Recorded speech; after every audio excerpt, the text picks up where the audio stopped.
Chapter 6 in Dinosaurs Before Dark by Mary Pope Osborne. Dinosaur Valley. Annie, look at this, Jack called. Look what I found. Annie had gone up to the hilltop. She was busy picking a flower from the magnolia tree. Annie, look, a medallion. But Annie wasn't paying attention to Jack. She was staring at something on the other side of the hill. Oh, wow, she said. Annie! Clutching her magnolia flower, she took off down the hill. Annie, come back, Jack shouted. But Annie had disappeared. I'm gonna kill her, Jack muttered. He stuffed the gold medallion into his jeans pocket, and then he heard Annie shriek, Annie! Jack heard another sound as well, a deep, bellowing sound, like a tuba. Jack, come here, Annie called. Annie!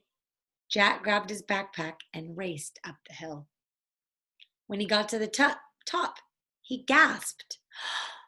The valley below was filled with nests, big nests made out of mud, and the nests were filled with tiny dinosaurs.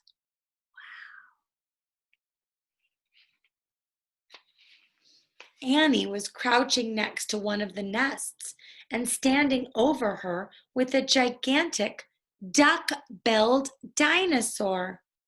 Don't panic. Don't move, said Jack. He stepped slowly down the hill toward Annie. The huge dinosaur was towering above Annie, waving her arms, making her tuba sound. Jack stopped. He didn't want to get too close. He knelt on the ground. Okay, move toward me. Slowly, he said. Annie started to stand up. Don't stand. Crawl, said Jack. Clutching her flower, Annie crawled toward Jack. The duck-billed dinosaur followed her, still bellowing. Annie froze. Keep going, Jack said softly. Annie started crawling again. Jack inched farther down the hill until he was just an arm's distance from Annie. He reached out and grabbed her hand. He pulled Annie toward him. Stay down, he said. He crouched down to her. Bow your head. Pretend to chew. Chew?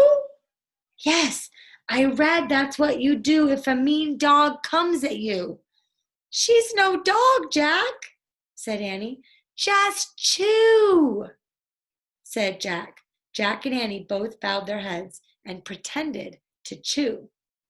Soon the dinosaur grew quiet. Jack raised his head. I don't think she's mad anymore, he said. Thanks, Jack, for saving me, said Annie. You have to use your brain, said Jack. You can't just go running to a nest of babies. There's always a mother nearby. Annie stood up. Annie! Too late. Annie held out her magnolia flower to the dinosaur. I'm sorry I made you worry about your babies, she said. The dinosaur moved closer to Annie. She grabbed the flower from her. She reached for another. No more, said Annie. The dinosaur let out a sad tuba sound. But there are more flowers up there, Annie said. She pointed to the top of the hill. I'll get some. Annie hurried up the hill. The dinosaur waddled after her.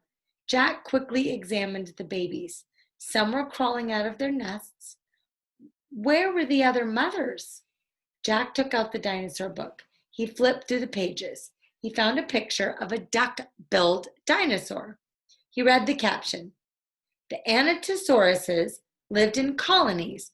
While a few mothers babysat the nests, others hunted for food. So there must be more mothers close by. Hey, Jack, Annie called. Jack looked up. Annie was at the top of the hill, feeding magnolia flowers to a giant Anatosaurus. She's nice too, Jack, Annie said. But suddenly, the Anatosaurus made a terrible tuba sound. Annie crouched down and started to chew.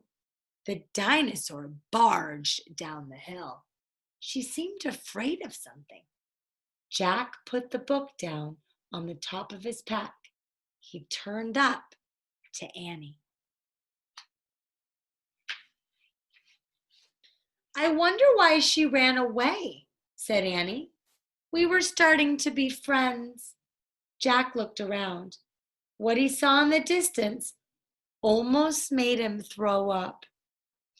An enormous, ugly monster was coming across the plain.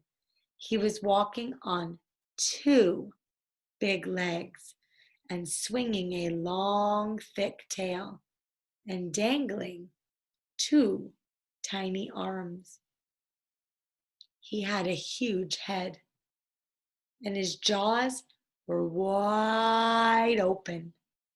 Even from far away, Jack could see his long, gleaming teeth.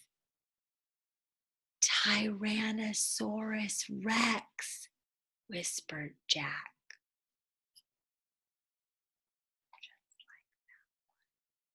Scary.